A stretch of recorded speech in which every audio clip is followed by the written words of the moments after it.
We disown you. 3 words. Not shouted in anger, not whispered in sadness, but spoken in cold, precise finality. Before we continue, please hit the like button, subscribe to the channel, and turn on the notification bell for updates.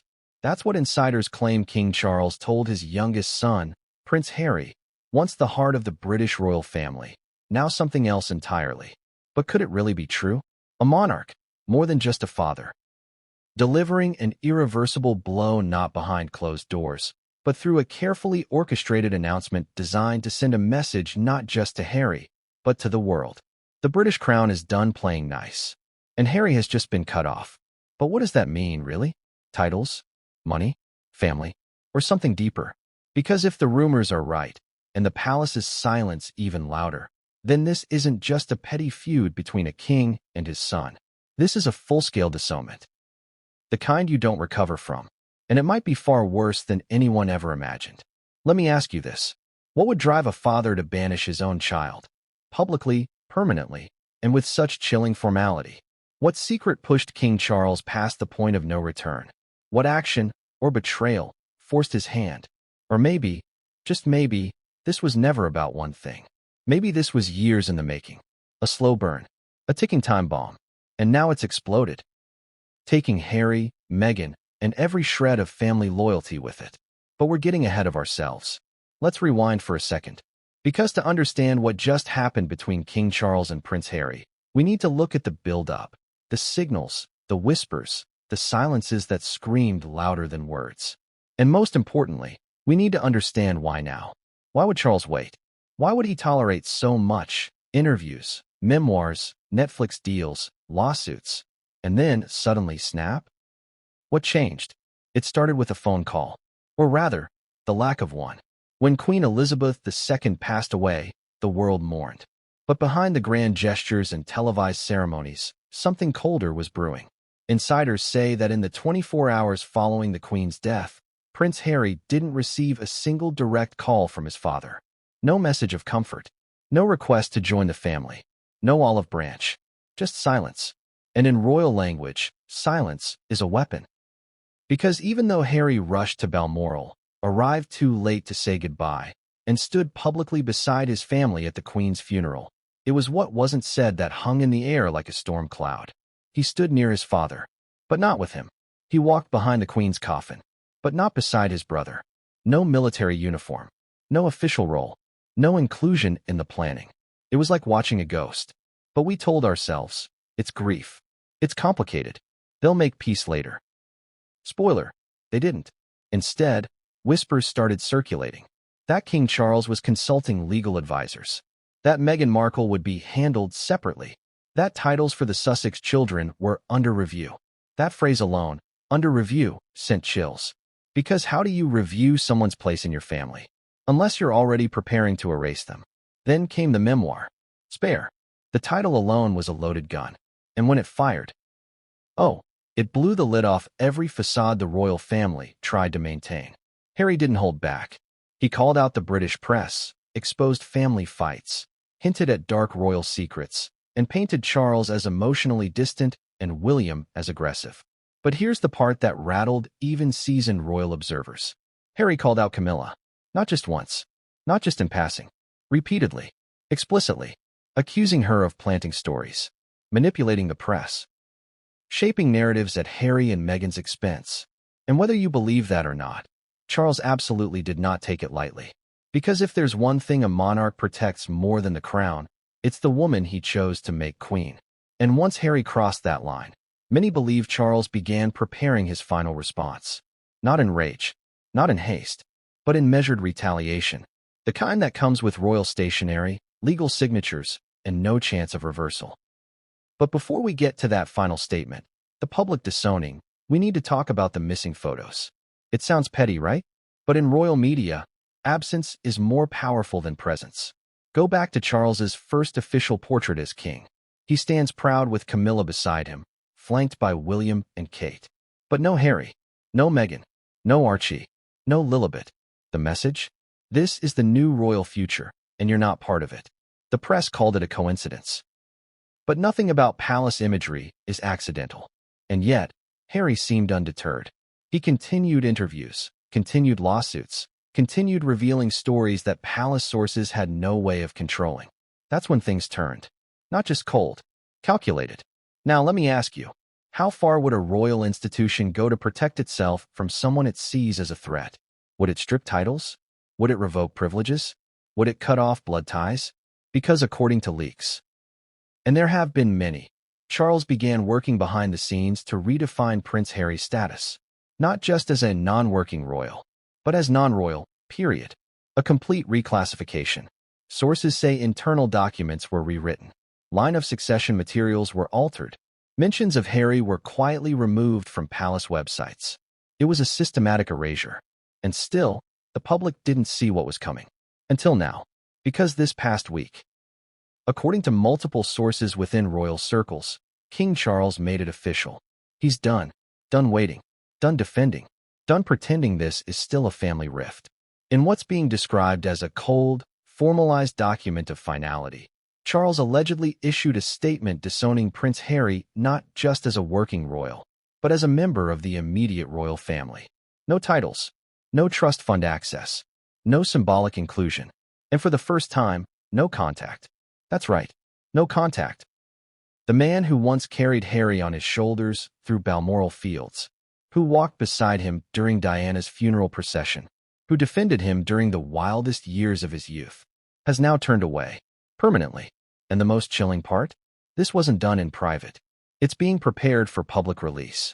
Not through tabloids, not through press leaks, but through a controlled, royal-sanctioned statement, expected to be read aloud by a representative of the crown. A disownment. In full view of the world. Because this isn't just about family anymore. It's about reputation, control, legacy. And to the palace, Harry became the variable they could no longer manage. But what exactly will this statement say? How will it be delivered?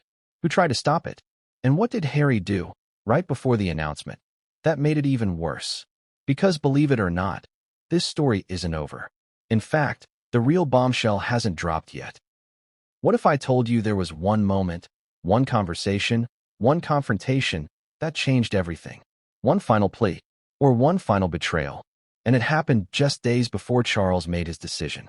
So before you decide who's right, Charles or Harry, you need to hear what came next. Because the next chapter will take us inside Clarence's house. And behind one closed door, where Charles looked Harry in the eyes and delivered a sentence that left even Camilla in tears. But what came next would change everything, and no one saw it coming. Have you ever seen someone unravel with a single piece of paper? A single sheet, folded once, hand-delivered, no official seal, no velvet envelope. Just plain white, deceptively ordinary. But inside, something brutal. Because that's exactly what happened, according to insiders, the moment a mysterious letter found its way into Prince Harry's hands. And what was inside that letter didn't just trigger a meltdown. It signaled the beginning of the end. Let's set the scene. A private residence in Montecito. Early morning. Light fog rolling in from the California hills. Megan's out with the kids. The house is quiet. Too quiet. A courier, anonymous, leaves a plain envelope at the gate. No return address. No signature. But unmistakably British. Security picks it up. Hands it over. And Harry, possibly still in sweatpants, coffee in hand, not expecting anything out of the ordinary, opens it. The moment his eyes scan the first few lines, something shifts. He doesn't finish the cup of coffee. He doesn't call Megan. He doesn't say a word. He just walks into the garden and stares. Because what he's holding isn't a casual message. It isn't a personal letter. It isn't even a warning. It's a royal directive. According to sources close to Montecito staff, what Harry read that morning was nothing short of devastating. A pre-drafted statement, formalized and cold, allegedly from the office of the king, not the man, the monarch. And it didn't mince words. The message was direct.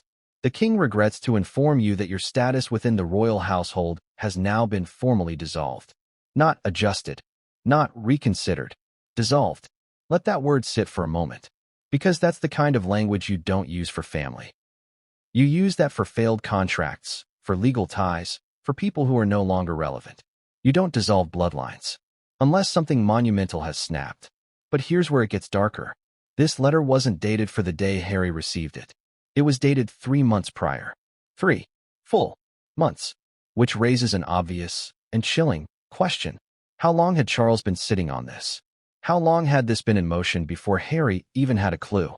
Was the letter delayed as a courtesy? Or was it withheld as a test? To see how far Harry would go. And worse, was it leaked on purpose? Because, surprise, it didn't take long for whispers of the letter to spread through select British press circles. But not as headlines. Not yet. As quiet warnings. Backdoor hints to columnists. Off-the-record briefings to senior editors. One tabloid editor even claimed they were told to prepare space. Not for a royal birth. Not for a divorce. But for a disownment. Let's pause there. Because that word, disownment, is heavy. It's rare. Especially in royal circles. This isn't Game of Thrones. Public banishment isn't how the firm usually operates. They prefer quiet demotions. Shuffling out of the spotlight. Sanitizing roles without causing chaos. But this wasn't quiet. This was deliberate. The letter's wording was sharp, reportedly signed by Royal Legal Counsel and reviewed by at least 2 members of the Privy Council.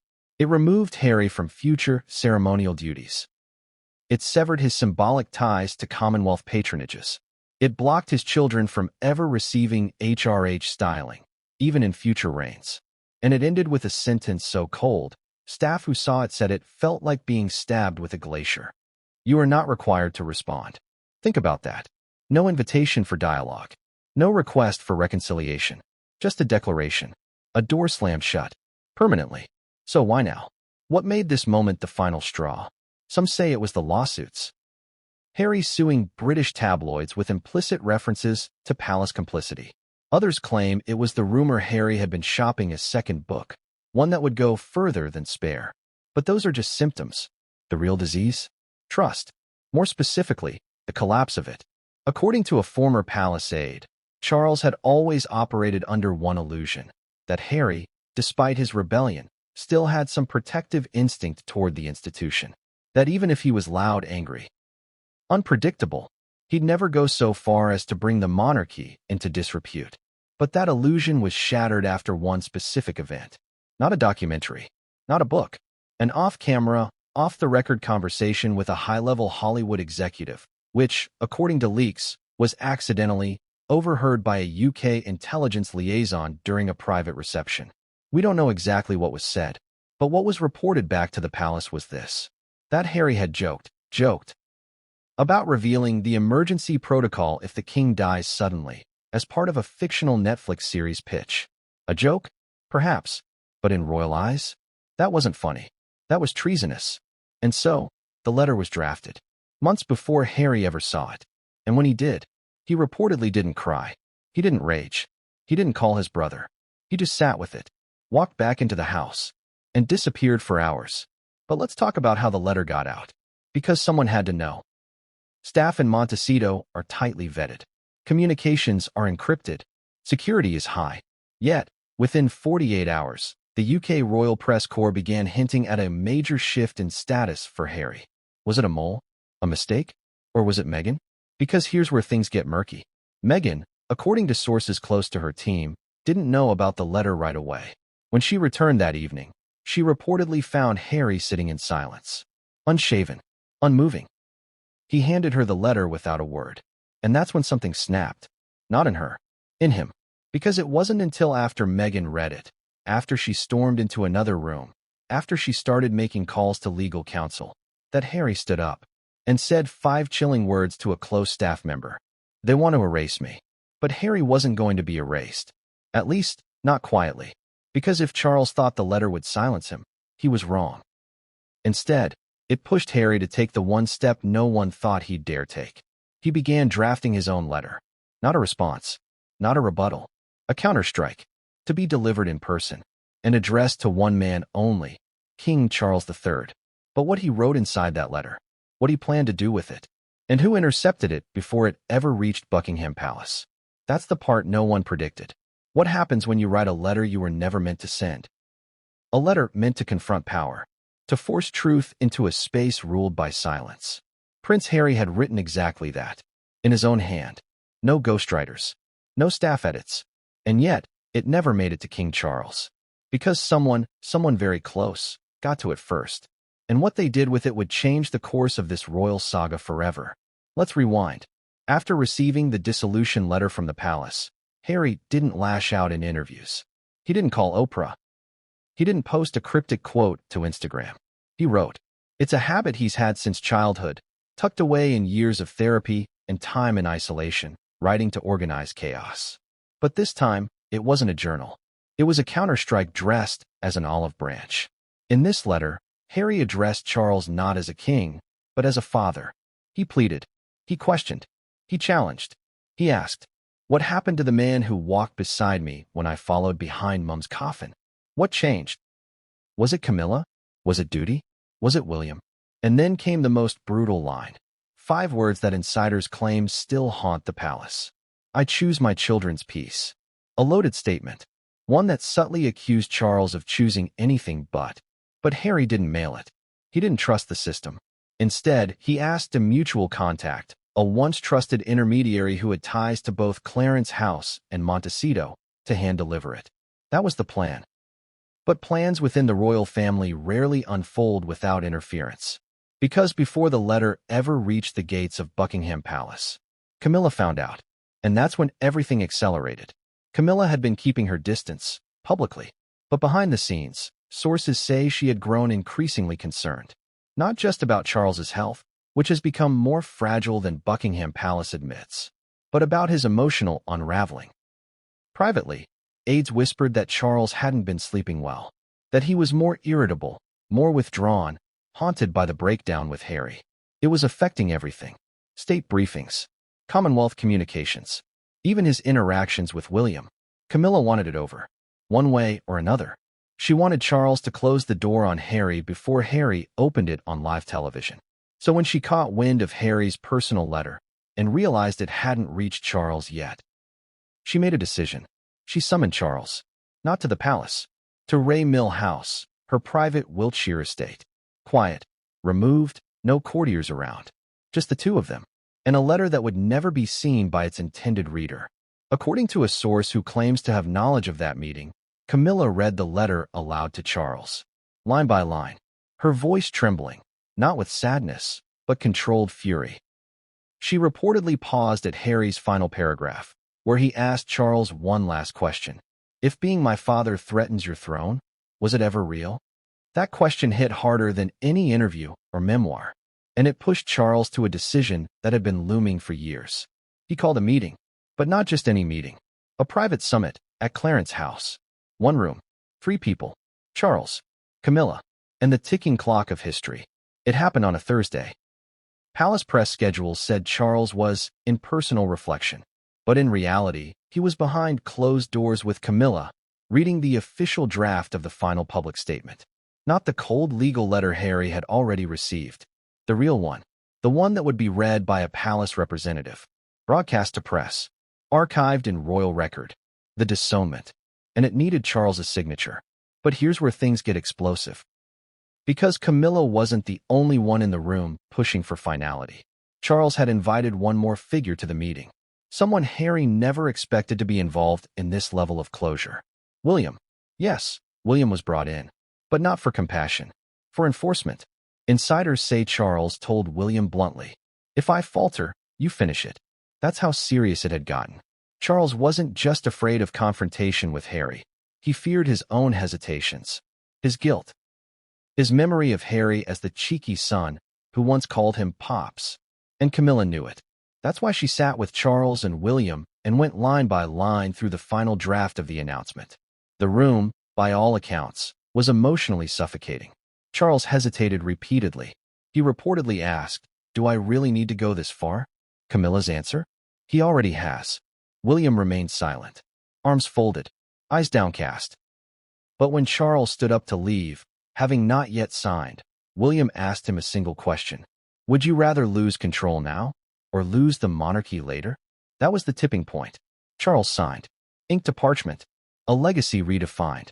And the clock began ticking.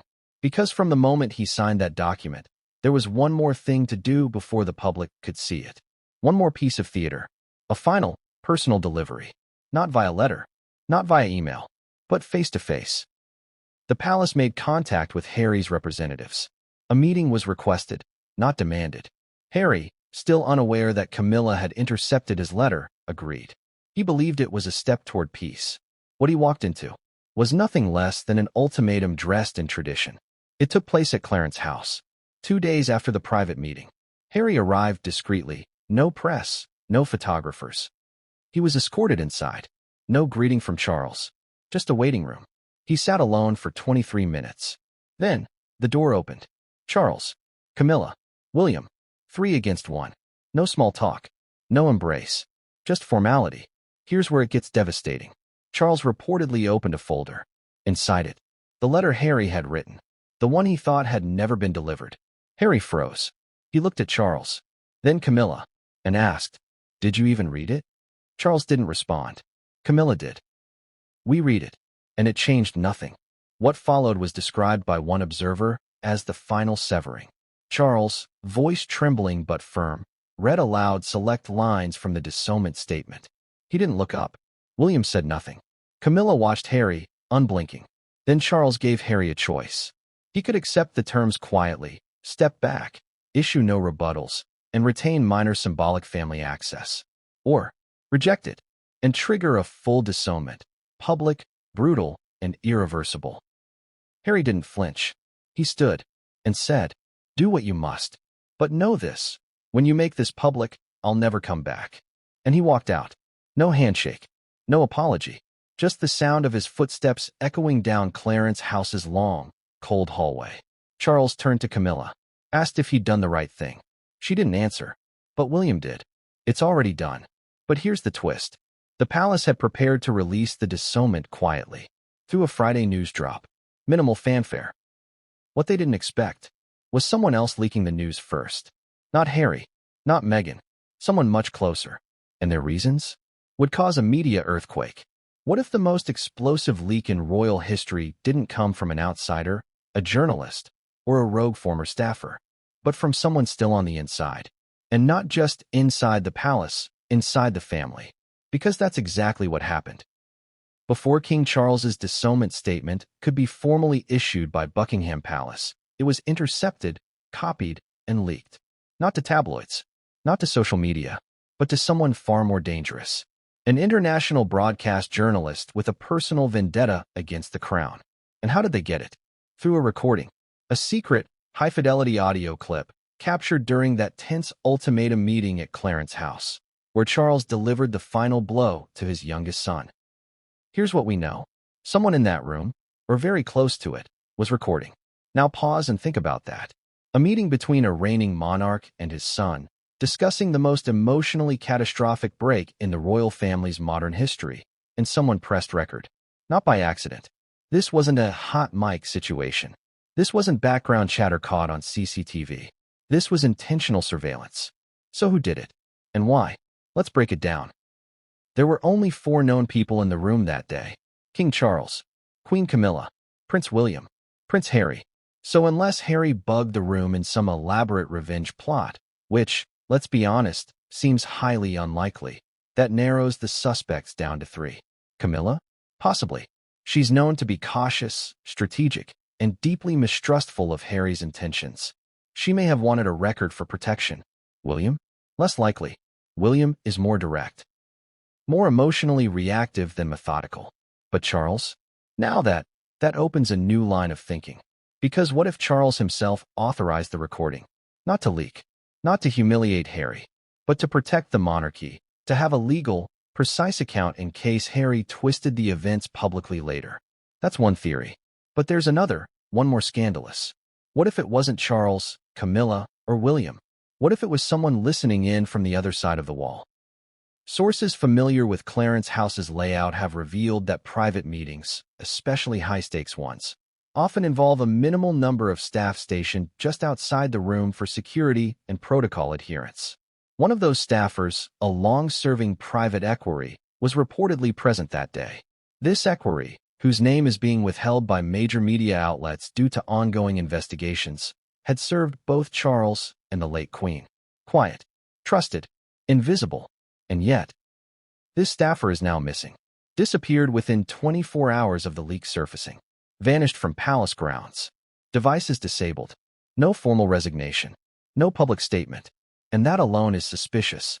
Because within 48 hours, an audio file landed in the inbox of investigative reporter Tamsin Roth, known for her hard-hitting BBC exposés and controversial fallouts with palace press officers.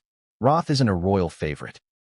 She's burned bridges, exposed protocol abuses, and famously called the monarchy a PR machine with pearls. So when she got the file, she knew exactly what to do. She verified it, analyzed it for cuts, tampering, and voice matching. And when it passed every test, she released a teaser. Just 3 sentences. But those 3 sentences were enough to ignite a firestorm. Here's what she played. Charles, this is the only way forward. You forced this. Harry, I never wanted this war. But you made it impossible to come home. Camilla, then don't. You're not welcome. Those 3 lines, broadcast live on a Sunday night documentary special titled Crown and Cut Off, stopped the nation. The palace went into immediate lockdown. Phones off. Lawyers mobilized.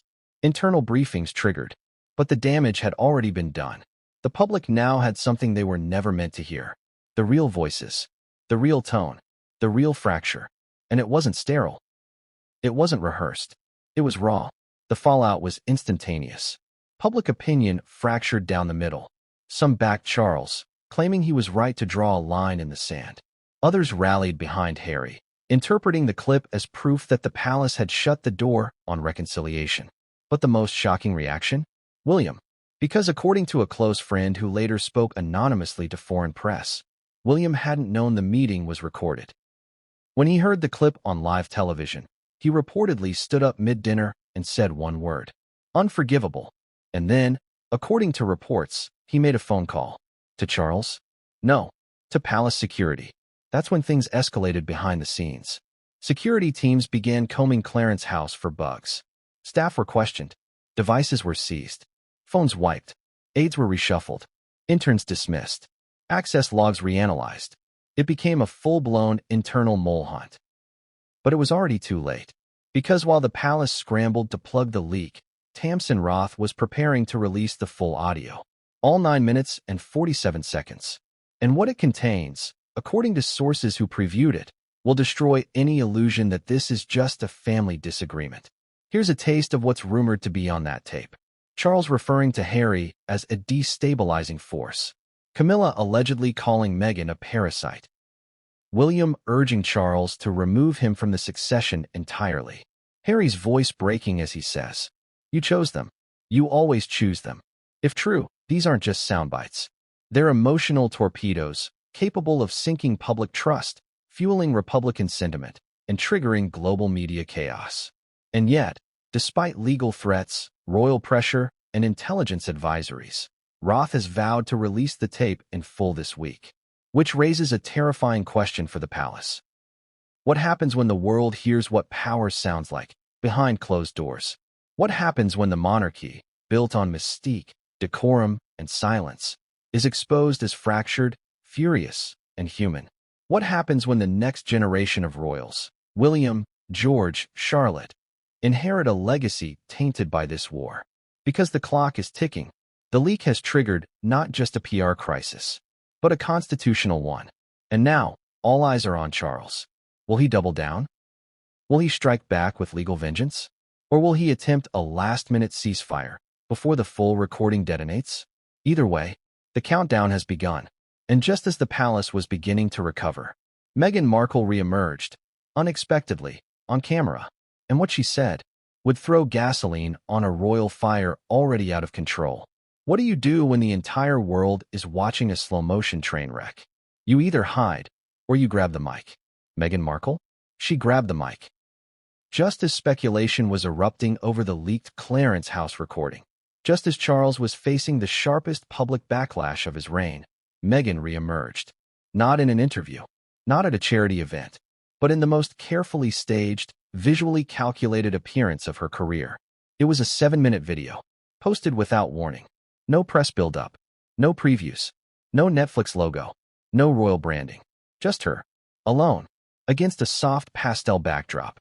Camera locked, hair sleek, voice calm. But the message? Anything but calm. She opened with a smile, a rehearsed, almost chilling calmness. The kind you see when someone's rage has turned to strategy. Then she said something that sent shockwaves through royal analysts across the globe. Sometimes silence isn't peace.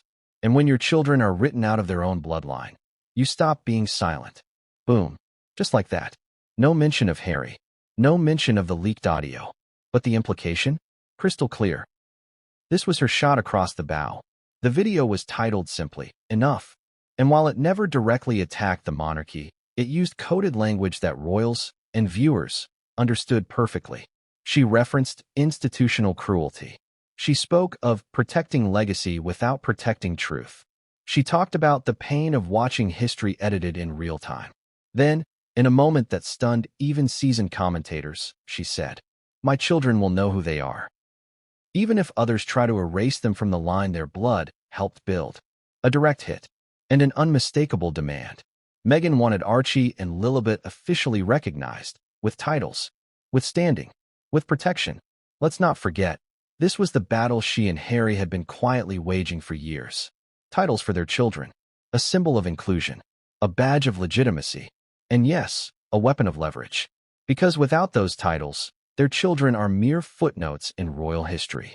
With them, they are protected heirs to the most famous institution in the world. But here's the twist. The palace had already made up its mind. And Meghan's video, meant to pressure Charles, only hardened his resolve. Sources say the reaction inside Buckingham Palace was swift and cold. Charles reportedly watched the video once, didn't speak during it. When it ended, he turned to Camilla and said, "She's daring me to respond." Camilla didn't answer. But the next morning, Charles summoned his top constitutional advisors. Because Meghan's demand was no longer just emotional. It had crossed into legal and symbolic territory. Could Charles prevent Archie and Lilibet from ever receiving titles? Could a monarch override precedent, preemptively block succession rights? The answer? Technically yes, but it had never been done before. Now here's where things get even murkier. According to palace insiders, a new royal decree, a modern-day letters patent, had already been drafted in secret. It would officially remove the prince and princess designations from Archie and Lilibet, declare that all future HRH titles would only pass to direct heirs of working royals, freeze all succession extensions beyond Prince George's generation unless approved by Parliament. This wasn't just about two children. This was about locking the gates. And Meghan's video?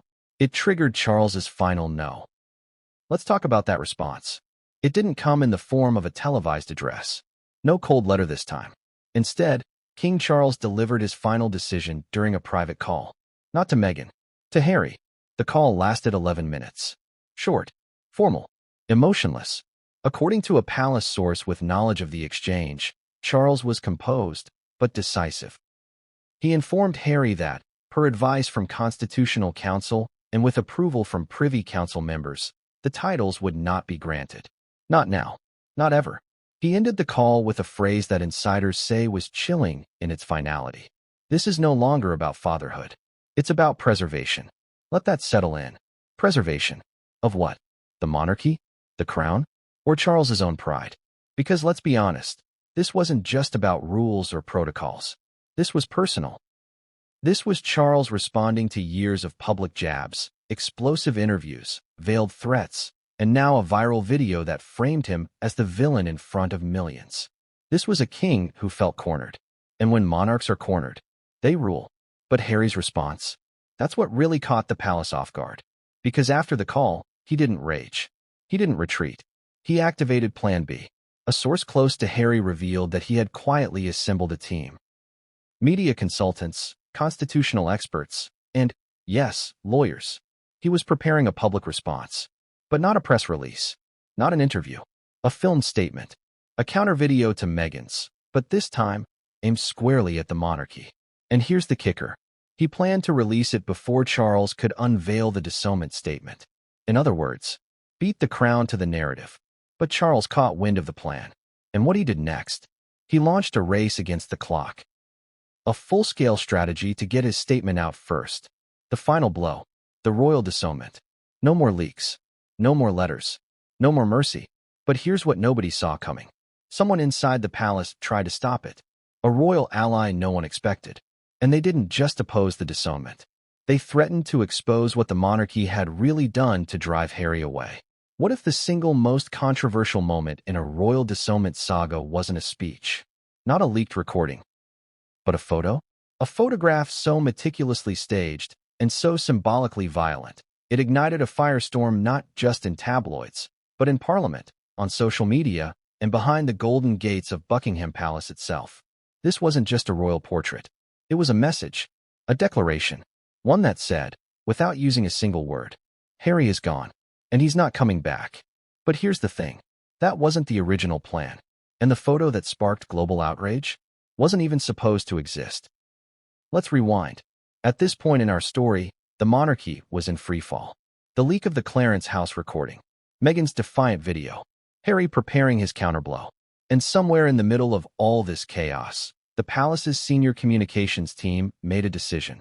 Put out a photo, a new official portrait, something to stabilize the narrative, reassert control, reinforce unity, remind the public that the crown was intact, strong, dignified, forward-facing. And for that, they turned to the one thing that has always worked in royal PR: imagery.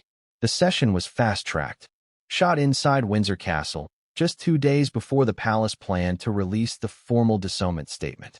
The setup? Elegant, traditional, symbolic.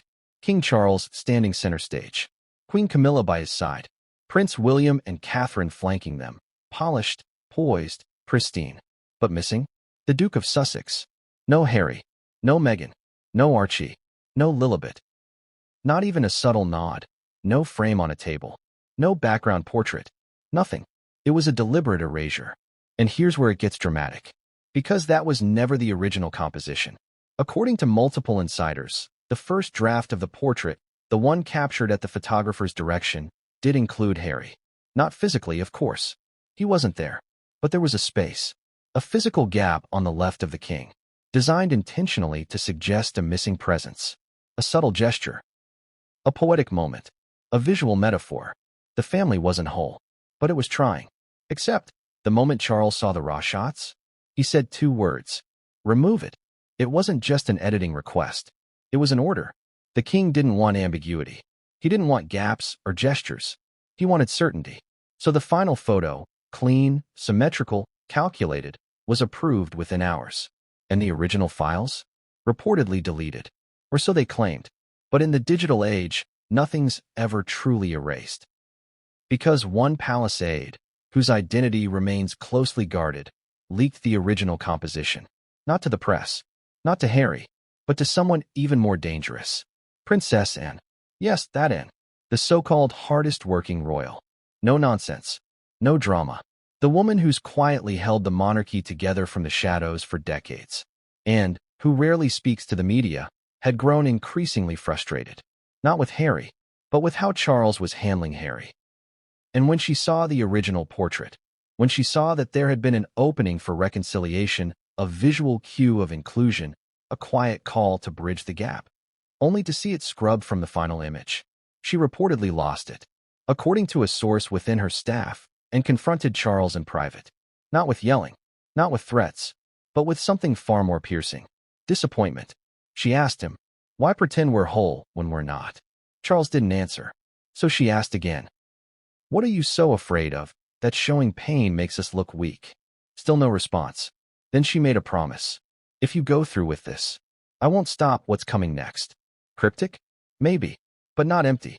Because within 24 hours, the original portrait, the one showing the space meant for Harry, was leaked to a select international press group.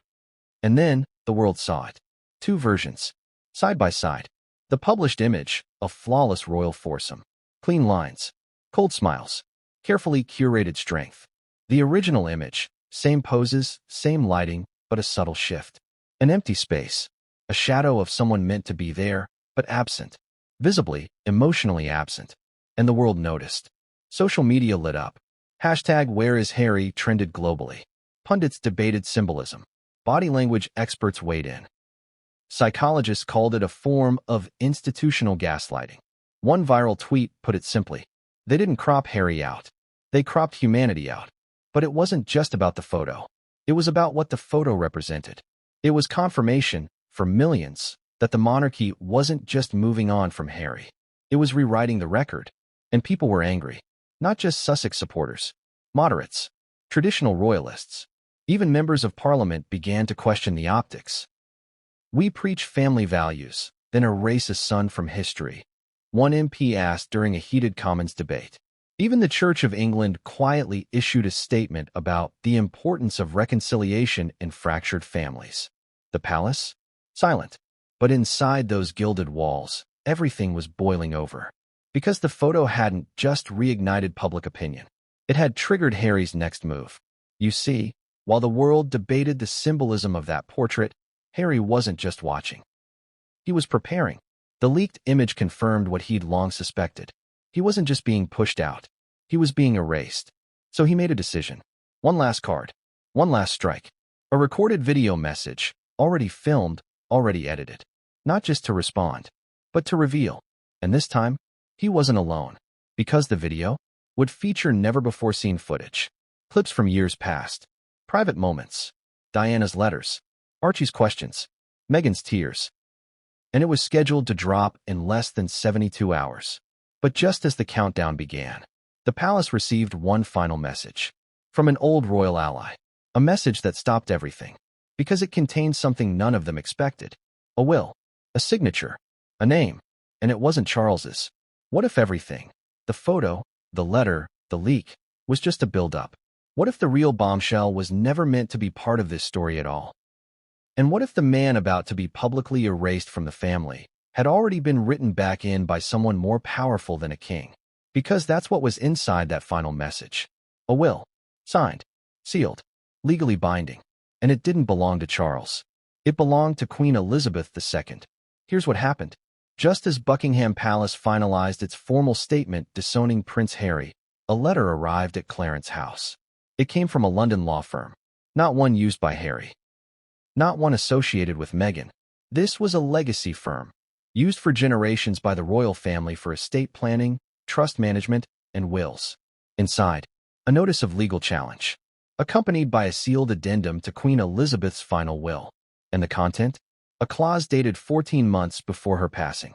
A clause that, according to 3 legal witnesses and 2 notaries, was drafted at the Queen's personal request, with no input from Charles, Camilla, or even the Privy Council. In it, Queen Elizabeth reportedly stated, "It is my express desire that Prince Henry of Sussex, Duke of Sussex, remain entitled to the dignity of his birth within this family, regardless of present circumstance or estrangement." Let's pause here. That's not just symbolic. It's legal language. Dignity of his birth equals continued inclusion in the royal hierarchy by blood. Regardless of present circumstance or estrangement equals a proactive override of any future fallout. Which means Queen Elizabeth tried to future-proof Harry's position. But it gets deeper. The will's addendum also included provisions for a small private trust for Archie and Lilibet, a personal letter to be delivered to Harry upon Charles's coronation, and most shockingly, a directive that no member of the sovereign's line shall be removed from record without just cause, and only by act of Parliament. Boom. That last line, a nuclear clause. It means that Charles can't legally disown Harry, not fully, without the backing of Parliament. And that was not part of the palace plan, because the public statement had already been written, and it was brutal. Let's talk about that statement. It had been prepared over the course of 3 weeks, drafted by senior legal counsel, vetted by constitutional experts, cleared by the communications office. It was meant to be short, 2 paragraphs, devoid of emotion, but packed with meaning. Here's a leaked excerpt from the 2nd paragraph. As of this date, the Duke of Sussex is no longer recognized as a representative member of the royal household, nor shall he hold ceremonial or consultative functions associated with the crown. And then the line that made palace staff physically wince. Any prior affiliations with Commonwealth charities, military associations, or royal patronages are hereby considered terminated. Cold, final, unforgiving. But now, sitting on Charles's desk, was Queen Elizabeth's posthumous hand reaching from beyond the grave to intervene. Charles reportedly went white when he read it. Camilla, upon seeing the clause about Parliament's involvement, reportedly snapped. She tied your hands from the grave. But Charles didn't react immediately. He sat, silent, reread the line again. And then, shockingly, he asked to speak to Anne. Yes, Princess Anne. The same sister who had already warned him not to go through with this. She arrived within the hour. And, according to a senior royal aide, what unfolded next was the most intense family exchange since Diana's funeral. Charles asked if Anne had known. She said yes. Not only had she known about the clause in the Queen's will, she had helped draft it. She had advised their mother that if the family were to survive future scandals, it would need to protect bloodlines, not reputations. She believed that no monarch should have the power to erase a child. Not even Charles. The room went quiet. Until Charles asked, "So what would you have me do? Welcome him back?" Anne's response, "No, but don't bury him alive either." Despite the Queen's clause, Charles could still release the statement, just with modified wording. He could still strip Harry of duties, deny access, and block symbolic roles. But he could no longer do what he most wanted to do: erase Harry's position entirely. So the statement was rewritten, softer in tone, but just as brutal in implication.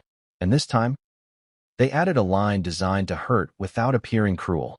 "It is with a heavy heart that we acknowledge an irreversible distance that renders formal ties untenable, though affection endures." Affection endures? To some, it read like a poetic mercy. To others, it read like a dagger dipped in honey. Because affection without recognition is exile. At 10 a.m. the next morning, the statement was released. It was read aloud by a palace official. Broadcast live. Printed in newspapers around the world. The headlines were immediate. Charles cuts ties with Harry, The Times. Exiled, Sussex status stripped, Daily Mail. Family rift now irreversible, BBC. And yet, the Queen's clause wasn't mentioned. Not even hinted at. The palace stayed silent. But behind the scenes, a legal war was already brewing. Because Harry now had ammunition. The Queen's clause. The deleted portrait. The intercepted letter. The leaked recording.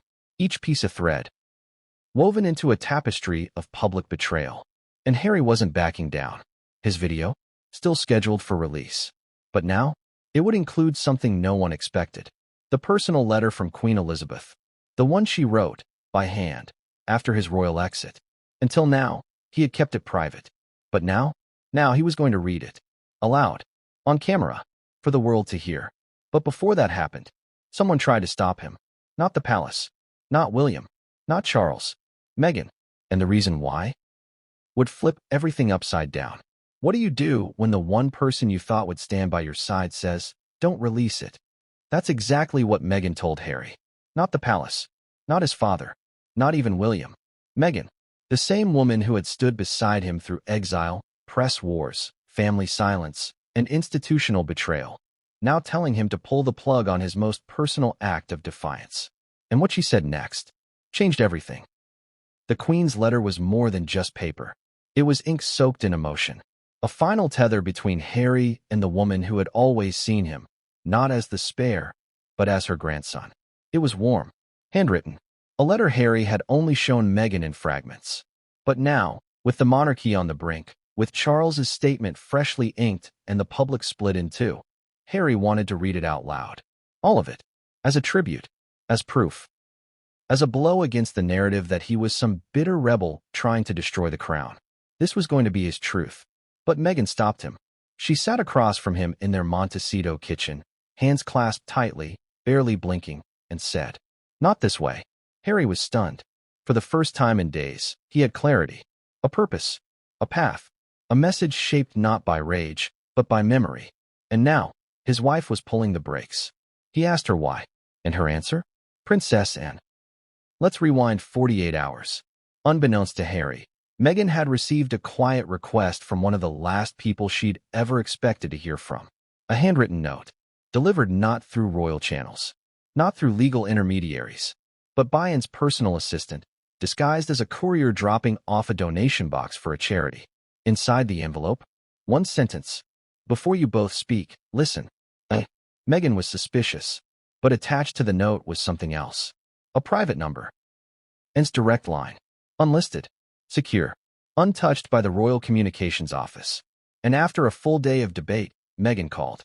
That conversation, between two of the most misunderstood women in the modern monarchy, lasted 37 minutes. No pleasantries, no small talk, just two women on opposite ends of an institution laying down their truths. And didn't ask Meghan to stop Harry's video. She didn't beg for silence. She simply warned her that once Harry read that letter, once he made the Queen's private words public, there would be no turning back. The Crown would strike. Parliament could get involved. And worst of all, the palace might respond with their private records. Yes, that's what it hinted at. That buried somewhere in the archives of Clarence House and Sandringham were records, memos, private notes, some favorable, some damaging, about Harry, Meghan, and even Diana. And if the war escalated further, everything could come out. And didn't threaten. She simply described the iceberg ahead. And for once, Meghan listened. So when Harry told her he was going to read the letter live on camera, Meghan said no. Not yet. Not like this. Harry didn't understand. But then she told him about the call within. And that's when something in him shifted. Not anger. Not betrayal. Fear. Not for himself. For Diana. Because if the monarchy was truly willing to go nuclear, to leak everything, then her name, her secrets, her legacy might not survive the fallout. And that was the one thing Harry couldn't risk. So Harry paused the video drop. Hours before it was scheduled. Pulled the plug. But the damage had already started. Because word had gotten out, through internal leaks at Netflix, production assistants, media contacts, that Harry was preparing to speak. And when it didn't happen, theories exploded. Was Harry silenced? Did Charles threaten legal action? Was Meghan finally backing away from the spotlight? But the truth? It wasn't any of those. It was Anne. And let's talk about her for a moment. Princess Anne, the Queen's only daughter. No scandals. No exposés. No public meltdowns. Just relentless duty. And yet, she had quietly taken Harry's side more than once. She was the first senior royal to visit Meghan privately during Archie's pregnancy. No press. No cameras. She refused to comment on Spare when asked. And now? She was stepping into the storm. Not to save the monarchy. To save the people in it. Because behind the scenes, and wasn't just calling Meghan. She was confronting Charles. The confrontation took place in Sandringham. Quiet. Off the books. Charles was there with Camilla and senior advisors, reviewing press strategy, planning damage control, strategizing over leaked clauses in the Queen's will, and arrived unannounced. And she didn't knock. She walked into the study and shut the door. And what she said next echoed through the palace for days. You're playing chess with ghosts, Charlie. Charles looked up, confused, and continued. You're trying to win a fight against someone who isn't fighting anymore. He just wants to be heard. She pulled out a printed copy of Charles's disownment statement, held it up. This isn't strength. It's punishment. Camilla tried to intervene, and cut her off. Don't tell me how to manage family. I've been holding ours together longer than you've been part of it. Charles, shaken, reportedly sat in silence. And dropped the final bomb. I read the Queen's letter to Harry. The one she wrote after Balmoral. She knew this was coming. And she left us a way out. You're just too proud to take it. That letter, different from the will clause, was said to be deeply emotional. A grandmother writing to her grandson not as a sovereign, but as a woman who had seen generations of heartbreak, estrangement, and regret. She wrote about Diana, about Charles, about herself, and about the fear that history would repeat itself if the family didn't change. And had a copy, and she offered to give it to Charles. On one condition. You delay the next move. Let him speak. Privately. Let it land. Let people feel something before you bury it in a media war. Charles didn't answer. But that night, palace press officers were told to suspend all responses to Harry indefinitely. No statements. No counters. No leaks. Silence. For the first time in months, intentional silence. But the damage? Already done. Harry didn't release the video, but he had filmed it. And insiders say the footage includes a moment that will break the internet the day it drops. Harry holding Diana's watch, reading the Queen's handwritten words, and saying, You saw me. You always did. But now, he's sitting on it, waiting, because Anne asked him to. And for now, he's honoring that. But the clock is ticking, and someone else isn't playing by the same rules. Because William just launched his own campaign. And his first move? A quiet call to Parliament. If silence is a strategy, Prince William had perfected it. For months, through the memoir, The interviews, the leaked recordings, the screaming headlines. He said nothing. Not a public comment. Not a private leak. Not even a side glance that could be spun into tabloid gold. He was the heir, the steady hand, the one who rose above it all. Or so it seemed. Because behind closed doors, behind those tightly locked Kensington Palace gates, William was preparing something far more devastating than words. He was preparing to strike. Not emotionally. Institutionally. The call came mid-morning. Not to a journalist. Not to Charles. Not even to Anne. It went straight to the desk of a senior constitutional advisor in the House of Commons, a man who had served under 3 prime ministers and had long been considered a quiet royalist. William didn't speak directly. That's not how these things are done.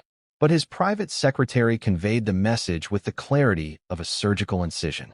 The Prince of Wales would like to understand what measures might be available to reinforce succession protocols and protect the crown from external destabilizing influences.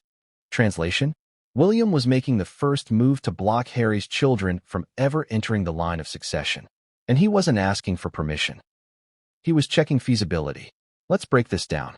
Up until this point, the rift had been emotional. Statements, leaks, photos.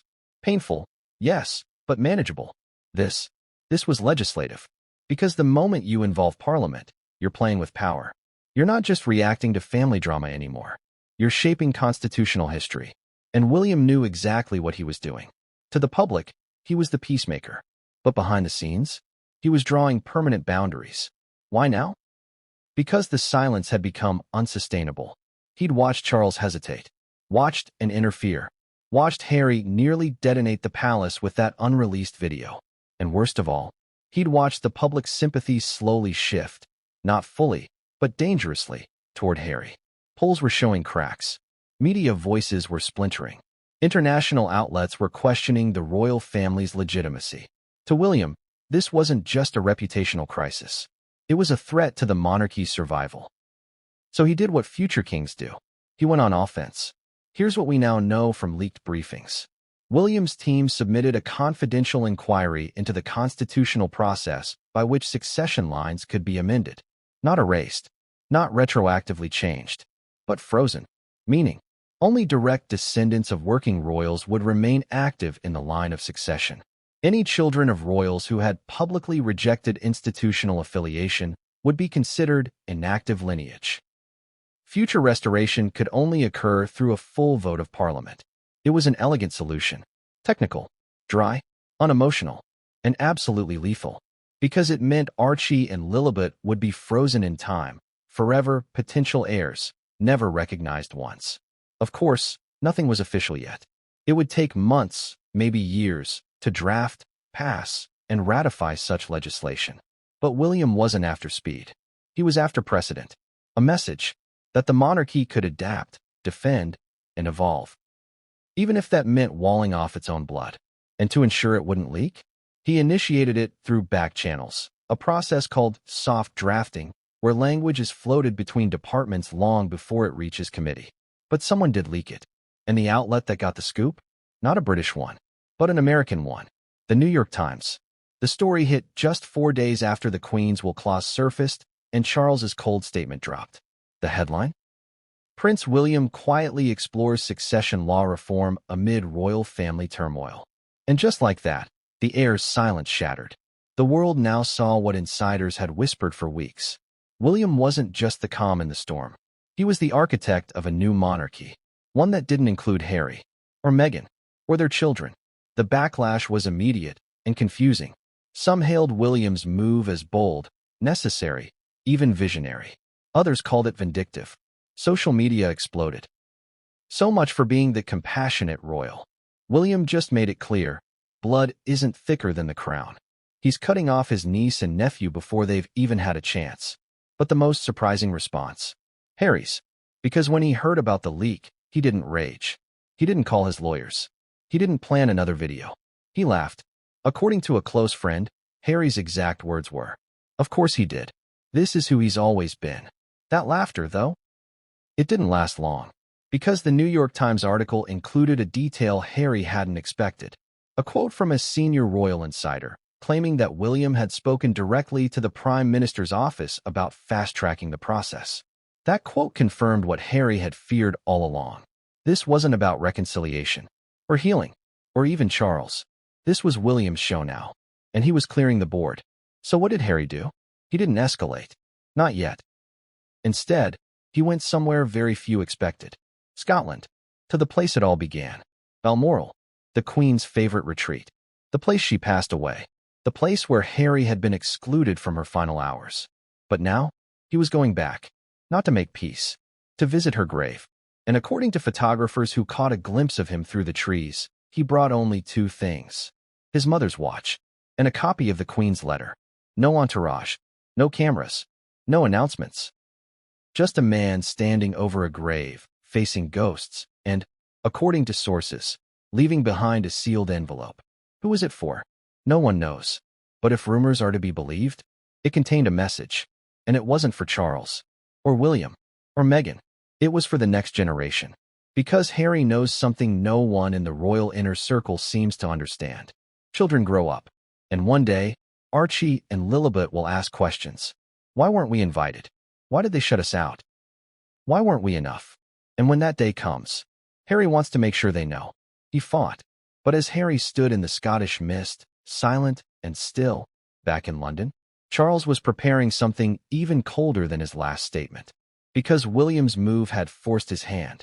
And now, the palace was preparing to issue a formal letters patent, the first in over a decade. And what it would contain would rewrite royal law.